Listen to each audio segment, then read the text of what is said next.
कृष्ण भगवान की जय। उमापति महादेव की जय। 7वां अध्याय।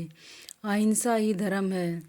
महर्षि वशिष्ठ ने कहा, हे राजन, जिस समय देवदूत विकुंडल को आदर से स्वर्ग की ओर ले जा रहे थे, उस समय विकुंडल ने देवदूत से प्रश्न किया, हे देवदूत, मेरी समस्या का समाधान करो।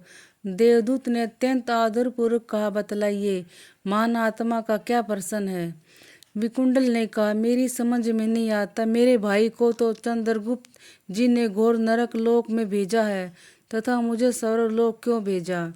हम दोनों ने जीवन में अनेक दुष्कर्म तथा घोर पाप किए हैं। मैंने भी अनेक घोर पाप किए हैं तथा वास्तव में मैं भी अपने भाई के समान घोर नरक का हकदार था।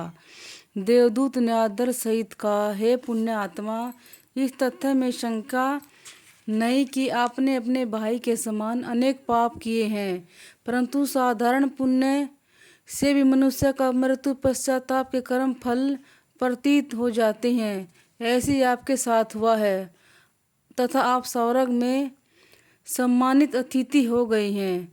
निस्संदेह आपने जीवन पर्यंत अनेक पाप कर्म किए तथा अत्याचार किए, परंतु आपने अपने जीवन का अंतिम समय पिता के मित्र के पुत्र सुमित्र के साथ बिताए थे, जिसका जीवन ऋषि तुल्य था। वह यमुना के तट के निकट आश्रम में रहता था। वह वेद पाठ करता था तथा उसकी पवित्र ध्वनि आपके कानों में पड़ती थी।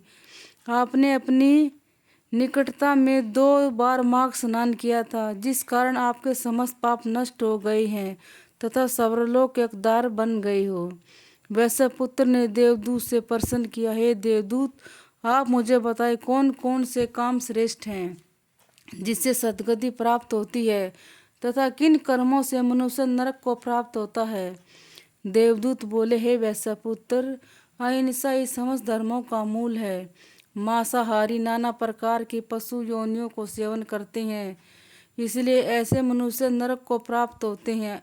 हिंसा करने वाले व्यक्ति के वेद पाठ, दान, तप, यज्ञ आदि व्यर्थ हो जाते हैं।